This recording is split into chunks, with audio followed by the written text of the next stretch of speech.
تو وہ یہودی ہو کے مرے, عیسائی ہو کے مرے, مجھے اس کی پرواہ نہیں ہے. کہ وَلِلَّهِ عَلَى النَّاسِ حِجُّ الْبَيْتِ مَنِ اسْتَطَاعَ إِلَيْهِ سَبِيلًا, اللہ کے لیے لوگوں پر لازم ہے کہ جو بیت اللہ جانے کی استطاعت رکھتے ہیں وہ بیت اللہ کا حج کریں. آگے قرآن کے الفاظ دیکھو, وَلِلَّهِ عَلَى النَّاسِ حِجُّ الْبَيْتِ مَنِ اسْتَطَاعَ إِلَيْهِ سَبِيلًا وَمَنْ كَفَرَ فَإِنَّ اللَّهَ غَنِيٌّ عَنِ الْعَالَمِينَ. جو انکار کرے گا تو اللہ تمام جہان والوں سے غنی ہے. کیا مطلب, بہت بڑی دھمکی ہے. مفتی صاحب حج کی فضیلت اور نہ کرنے کے وعید. ایک روایت میں آتا ہے کہ جو حج جس پر لازم ہوا وہ حج نہ کرے تو وہ یہودی ہو کے مرے, عیسائی ہو کے مرے, مجھے اس کی پرواہ نہیں ہے. اور قرآن کے الفاظ دیکھو کہ وَلِلَّهِ عَلَى النَّاسِ حِجُّ الْبَيْتِ مَنِ اسْتَطَاعَ إِلَيْهِ سَبِيلًا, اللہ کے لیے لوگوں پر لازم ہے کہ جو بیت اللہ جانے کی استطاعت رکھتے ہیں وہ بیت اللہ کا حج کریں. آگے قرآن کے الفاظ دیکھو, وَلِلَّهِ عَلَى النَّاسِ حِجُّ الْبَيْتِ مَنِ اسْتَطَاعَ إِلَيْهِ سَبِيلًا. آگے کیا الفاظ ہیں, وَمَنْ كَفَرَ فَإِنَّ اللَّهَ غَنِيٌّ عَنِ الْعَالَمِينَ. جو انکار کرے گا تو اللہ تمام جہان والوں سے غنی ہے. کیا مطلب, بہت بڑی دھمکی ہے کہ جو نہیں آئے گا نا استطاعت کے باوجود, اللہ کو اس کی کوئی ضرورت نہیں ہے. یہ جب دھمکی کے الفاظ واضح نہیں ہوتے نا, مبہم ہوتے ہیں, تو بلاغت کا قاعدہ ہے کہ یہ دھمکی چھوٹی نہیں ہوتی بلکہ بہت بڑی ہوتی ہے. تو اللہ کہہ رہے ہیں مجھے پھر تمہاری ضرورت, مجھے تمہاری کوئی ضرورت نہیں ہے. تو اسلام کا ایک رکن ہے. آج کیا ہوتا ہے, میں حج پہ جب گیا تھا, افسوس کے ساتھ کہنا پڑتا ہے کہ سارے بڈھیاں آ رہی ہوتی ہیں حج کے لیے. ٹھیک ہے, اللہ ان کو اس عمر میں توفیق دے رہا ہے, اچھی بات ہے. نہ آنے سے بہتر تھا کہ چلو اب آ گئے. میرے بھائی یہ جوانی کا کام ہے, سمجھتے ہو, جب جیسے ہی پیسہ آئے سب سے پہلا کام کیا کرو, حج کرو. اس کو ڈیلے کرتے ہیں, سارے کاموں سے فارغ ہو کر, بچیوں کی شادیاں, اپنی بھی 4 ٹوٹل مکمل, سوری غلطی سے نکل گیا, اپنی بھی شادی ہو گئی, کچھ چیزیں میرے منہ سے غلطی سے نکل جاتی ہیں, اپنی بھی ایک شادی ہو گئی, اور پھر کیا ہے کہ وہ سارے بزنس سے فارغ ہو ہلا کے جب اب کرنے دھرنے کا کچھ بھی نہیں ہے, بیٹھا ہوا ہے. کیا کریں یار, بوریت بہت ہو رہی ہے. اردو کی ساری قسطیں ختم ہو گئیں, دیکھ لیا, کوئی نئی سیریز بھی نہیں آ رہی, وہ ڈرامہ چل رہا تھا وہ بھی ختم, نئی فلم بھی دیکھ لی, ٹھیک ہے نا, سب کچھ ہوا کہ کیا کریں یار. بیگم کو مشورہ دو, چلیں حج پہ نہ چلیں, چلو ٹھیک ہے, کہاں چلتے ہیں, حج پہ چلتے ہیں. ٹھیک ہے بھائی, ہم جو بڑھاپے میں بھی جا رہے ہیں, ہم خدا نہ خواستہ ان کو برا نہیں کہہ رہے, نیکی تو جس عمر میں کی جائے, جب اللہ قبول کر رہا ہے تو ہم کون ہوتے ہیں. لیکن یار تم باقی تو سارے کام تم نے جوانی کے لیے رکھے ہوئے ہیں, حج تم مؤخر کر رہے ہو جب ارطغرل ڈرامے کی ساری قسطیں ختم ہو جائیں گی. بری بات ہے نا یہ. جب آپ اللہ کے حکم کو ویلیو نہیں دو گے تو اللہ آپ کو ویلیو دے گا. دیکھو حج آپ کی زندگی پلٹ دیتا ہے, تو زندگی پلٹنے کی ضرورت جوانی میں ہے. جوانی میں چینج ہو گئے, آگے خیر کا بہت زیادہ موقع ملے گا, بہت موقع ملے گا. در جوانی توبہ کردن شیوائے پیغمبری, جوانی میں توبہ کرنا کس کا کام ہے, پیغمبروں کا کام ہے. تو حج میں انسان بعض دفعہ زندگی چینج ہو جاتی ہے اس کی, جب وہ اللہ کے شاعر دیکھتا ہے نا, وہاں پہ کیسا لاکھوں کا مجمع منی سے عرفات سے نکل کے مزدلفہ, چیونٹیوں کی طرح لوگ ہوتے ہیں, کیسی ایک اللہ کی نشانیاں نظر آتی ہیں وہاں پہ, کیسا دیوانوں کی طرح بیت اللہ کا طواف. بقرعید کے 3 دنوں میں جو طواف زیارت ہوتا ہے نا, اتنا رش پوری دنیا میں کہیں نہیں ہوتا. لاکھوں روپے لوگ خرچ کرنے کے گئے ہوئے اور اللہ کے گھر کے گرد گھوم رہے ہوتے ہیں. ذرا کبھی چھت سے کھڑے ہو کر حرم کی چھت سے دیکھا کریں, ایک انسانوں کا سمندر ہے اور وہ سارے بیت اللہ کے گرد دیوانہ وار گھوم رہے ہیں. یہ اسلام کی عظمت دیکھنے کا موقع ملتا ہے, اس سے انسان کے اندر دل تبدیل ہوتا ہے. حج میں بڑی قربانیاں دی جاتی ہیں, اور حج تو ہے ہی ساری دیوانگی. حج کے اکثر احکام ایسے جن کی بظاہر کوئی لاجک نہیں ہے. اللہ نے کہا میرے دیوانے بن کے آؤ, جیسے جیسے کہہ رہا ہوں کرتے چلے جاؤ.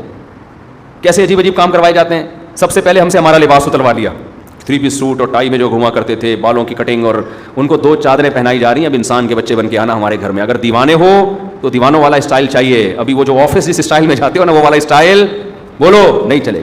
جو اللہ کے نیک بندے ہیں, جو اللہ کے حکم کے سامنے سر جھکانا جانتے ہیں, اللہ سے ان احکامات کی لاجک نہیں پوچھتے. جیسے شیطان نے پوچھا تھا نا, کیوں سجدہ کروں میں آدم کو, وائے, تو یہ نہیں پوچھتے. ابراہیم علیہ السلام کو اللہ نے حکم دیا بیٹے کو ذبح کرو. یہ حکم بظاہر زیادہ اللاجیکل تھا کہ معصوم بیٹے کی گردن کاٹنے کا حکم دیا جا رہا ہے. شیطان کو جو حکم دیا سجدہ کرو, یہ اتنا اللاجیکل نہیں تھا. لیکن شیطان نے کہا اس کی لاجک کیا ہے, میری سمجھ میں نہیں آ رہا, میں آگ سے بنا ہوں, یہ مٹی سے میں کیوں سجدہ کروں. آدم علیہ السلام کو اس سے زیادہ عجیب حکم دیا کہ اپنے معصوم بیٹے کو اپنے ہاتھ سے کاٹ دیں, ذبح کر دیں. سوری, ابراہیم علیہ السلام کو. لیکن ابراہیم علیہ السلام نے اس کی لاجک بولو نہیں پوچھی. کہا بیٹا مجھے اللہ نے حکم دیا تجھے کاٹ دوں. بیٹے نے کہا جب اللہ کا حکم ہے تو بھائی ہم کیا کہہ سکتے ہیں, بھائی کاٹ دیں, آپ میرا گلا کاٹ دیں, ذبح کر دیں. تو حج ان احکامات کی بھی یادگار ہے.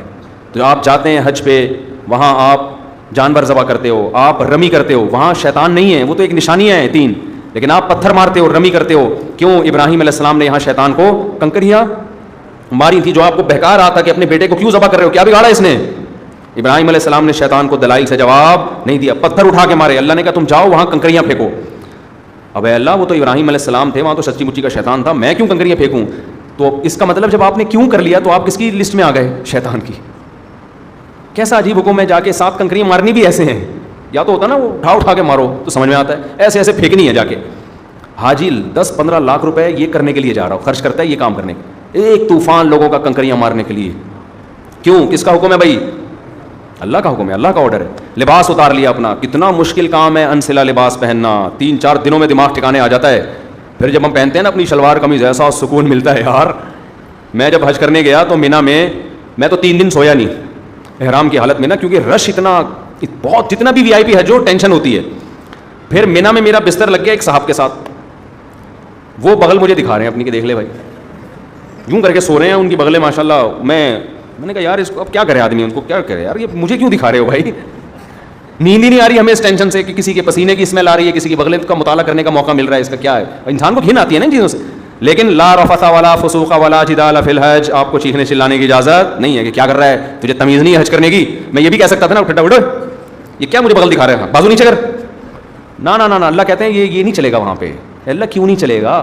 اللہ کہیں گے کیوں کیا تو کس کی فہرست میں؟ شیطان نے کیوں کیا تھا؟ نہیں, جھگڑا وگڑا نہیں ہے, جو جیسا ہے برداشت. ٹریول ایجنسی آپ کے ساتھ ظلم زیادتی کر رہی ہے, چپ آ کے پھر کلاس لو ان کی. یہاں پہ ٹریول ایجنسیاں بڑی ہوشیار ہوتی ہیں, ان کو پتہ ہے آنے کے بعد کون پوچھتا ہے, ٹھیک ہے نا.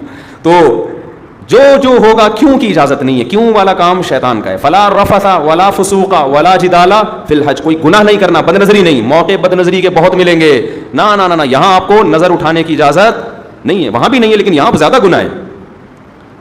اپنی بیوی سے بھی آپ ریلیشن قائم نہیں کر سکتے وہاں پہ احرام کی حالت میں, تو نامحرم سے کیسے آپ لذت حاصل کر سکتے ہو؟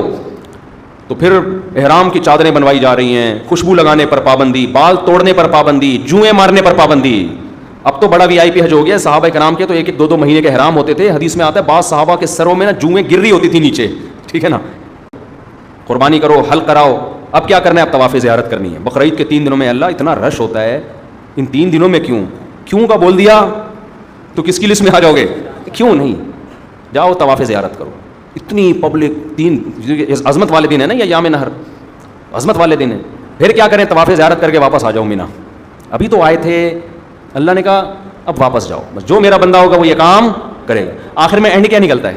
پروٹوکول کیا ملتا ہے آپ کو؟ جب آپ نے اتنی قربانیاں دیں, عرفات کا وقوف کیا آپ نے, عرفات میں لمبی دعائیں مانگنا سنت ہے, عرفات کا وقوف بھی کر لیا, قربانی بھی ہو گئی. اس کے صلے میں اب ہو سکتا تھا اللہ تعالیٰ حکم دیتا کہ اب میرے بندوں کو مفت کھجوریں بانٹی جائیں, میری طرف سے آرڈر ہے. نہ اللہ کہتے ہیں اب کیا ہوگا تمہارا ٹنڈ, جو تھوڑی بہت پرسنالٹی تھی بالوں کی وجہ سے, وہ بھی بولو. جب وہاں سے آؤ گے سر چمک رہا ہوگا, لوگ کہیں گے یہ کیا ہو گیا, آپ جاتے ہوئے تو آپ ایسے اتنے حسین نہیں تھے. کچھ لوگ یہ شیئر صحیح, لیکن یہ بات خوب سمجھ لیں, حج یا عمرے میں حلق کرانا, ٹنڈ کرانا ضروری نہیں ہے, قصر بھی کرا سکتے ہیں. ثواب 3 گنا زیادہ ہے حلق کرانے میں, سمجھتے ہو. لیکن قصر کرانا بھی کیا ہے, بال ایک پورے کے برابر چھوٹے کرنا بھی کیا ہے, جائز ہے. تو جو کام جائز ہوتا ہے اس پہ کسی کو ملامت نہیں کی جاتی. میں نے جب پہلی بار حج کیا, میرے اتنے بڑے بڑے بال تھے, میں نے ان بالوں کی قربانی دے کے ٹنڈ کرا لی. آپ کو پتہ ہے اتنے بڑے بال ہونے میں بڑا ٹائم لگتا ہے. ہم نے ٹنڈ کرائی, ہم نے کہا یار یہ سنت ایک دفعہ ہم زندہ کریں گے, حلق کی سنت. ٹنڈ کرا لی ہم نے, عمرے میں بھی ٹنڈ کرائی, حج میں بھی ٹنڈ کرائی. دوبارہ میں عمرے پر گیا, میں نے ٹنڈ نہیں کرائی, میں نے قصر کرا لیا. میں نے کہا چلو حلق کی سنت زندہ کر دی ایک دفعہ, اب ہم قصر کرا لیتے ہیں تاکہ گھر میں تھوڑی سی عزت ہو ہماری. اسی کی وجہ سے تھوڑی سی عزت گھر میں شادی شدہ آدمی کی کہاں کیا عزت ہوتی ہے آپ کو پتہ ہے. تھوڑی سی بالوں کی وجہ سے عزت رہ گئی ہے, وہ بھی ٹنڈ کرا لی تو ختم ہو جائے گی. دہشت گردی کا جڑ سے خاتمہ ہو جائے گا. تو تھوڑی سی تو دہشت رہے نا, جڑ سے تھوڑی خاتمہ کرنا ہے دہشت گردی. خیر بہرحال ثواب حلق میں ہی زیادہ ہے, ٹنڈ کرانے میں ہی زیادہ ہے. لیکن میں نے کہا اب میں عمرہ کرتا ہوں تو حلق کراؤں گا, تو قصر کراؤں گا. قصر کرا لیا. جہاز میں لوگ تانے دے رہے تھے مجھے, یار آپ مولانا ہو, آپ نے عمرہ کیا, ٹنڈ یہ کیسا عمرہ, یہ کیسا عمرہ ہے. تو یہ پھر شرعی حدود سے کیا ہے, زیادتی ہے. جب اللہ نے اجازت دی ہے تو آپ کو ملامت کرنے کا حق. میں نے کہا اب تو میں قصر ہی کراؤں گا, کیونکہ آپ کو اعتراض کیوں ہو رہا ہے اس پہ, میری مرضی. تو اللہ سے آگے نکلنے کی کوشش نہ کریں. بعض دفعہ بعض لوگ, میں جب جدہ میں تھا تو وہاں میں نے دیکھا بہت سے لوگ یہاں 5-6 سال سے جاب کر رہے ہیں, عمرہ نہیں کر رہے. وہ میں نے کہا کیوں نہیں کرتے عمرہ یار, تمہارے تو حرم اتنا قریب ہے. کہہ رہے ہیں یار ٹنڈ کرانی پڑے گی, ہم نہیں کرا سکتے. میں نے کہا قصر کرا لو یار. بعض لوگ ٹنڈ نہیں کرا سکتے, ان کو ہو گیا نا یار نہیں ہم نہیں, وہ کہہ رہے ہیں ہم ٹنڈ میں بہت عجیب سے لگ رہے ہوتے ہیں. تو جب اللہ نے آپشن دیا ہے تو چلو, میں نے کہا یار بالوں کی قربانی نہ دو, یہ تو اللہ نے اجازت دی ہے نا, تو قصر کرا لو. تو ان کو پتہ ہی نہیں تھا کہ قصر بھی ہو سکتا ہے. تو اس لیے آپ حج عمرے سے اس وجہ سے رک جائیں کہ ٹنڈ کرانی پڑے گی, یہ غلط ہے. عمرہ کریں ٹنڈ سے. اگر آپ کو بہت زیادہ نفرت ہے تو بہتر تو یہی ہے کہ کرا لیں, قربانی دے دیں اللہ کی خاطر. لیکن اللہ نے آپشن دیا ہے کس کا؟ قصر کا بھی آپشن دیا. ایک پورے کے برابر بال چاروں طرف سے کاٹ لیں تو بھی ٹھیک ہے. سمجھتے ہو؟ تو آئندہ اگر میں گیا تو میرا ارادہ ہے قصر کرانے کا, کہ قصر کرا لوں گا, تو ایسا نہ ہو میں عمرے سے یا حج سے آؤں آپ بولیں یار یہ تو ویسے جیسے گئے تھے ویسے, تو آپ کو اعتراض کا حق نہیں ہے. میرے بال, میری ٹنڈ, میری مرضی, میری جیب کے ریال پیسے, میں ٹنڈ کراؤں یا میں قصر کراؤں. ہو سکتا ہے ٹنڈ کرا لوں میں کہ یار قربانی دے دو, دہشت گردی کا جڑ سے خاتمہ کر دو, ایسی کی تیسی, بعد میں دیکھیں گے ہوتا کیا ہے. ہو سکتا ہے یہ بھی ہو جائے, ہو سکتا ہے قصر کر لیں. تو اپنے کسی کے ذاتی معاملات میں دخل انداز, کیونکہ میں پہلے جب عمرہ کیا نا, لوگ مجھے ہر آدمی یہ کیسا عمرہ ہے یار, آپ کے تو سر پہ اسی طرح بال لٹک رہے ہیں, یہ کیسا عمرہ ہے یار, یہ کیسا عمرہ ہے یار. تو اعتراض کرنے کی میرے بھائی اجازت نہیں ہے, یہ پھر بدعت ہو جائے گا. سمجھتے ہو؟ جس چیز کی اللہ نے اجازت دی ہے تو اس کو دیکھو. پیر جمعرات کا روزہ رکھنا سنت ہے نا, نہ رکھے تو آپ کہہ سکتے کیوں نہیں رکھا ہوئے بھائی سنت ہے ہی اس لیے کہ کوئی دوسرا طنز نہ کر سکے. یار رمضان کا چھوڑ دے تو آپ پوچھیں یار فرض ہے, یہ کیسے چھوڑ دیں, مسلمان ہو کے روزہ چھوڑ رہے ہو. سمجھتے ہو کہ نہیں سمجھتے؟ تو اس لیے میرے بھائی حج کے لیے پیسے جمع کیا کرو, حج پہ جایا کرو. یہ تو بڑی پیاری عبادت ہے, اس ایسی یونیک عبادت ہے, یہ دیوانوں کے لیے, اللہ سے محبت کرنے والوں کے لیے اس سے زیادہ ذائقے والی, لطف والی عبادت کوئی ہے نہیں. جب بھی کوئی غیر مسلم مسلمان ہوتا ہے, میرا تجربہ ہے, مشاہدہ ہے, اس کی سب سے پہلی خواہش ہوتی ہے کہ مجھے بیت اللہ کا حج مل جائے, کیونکہ اس کے دل میں اللہ کی خالص محبت ہے نا.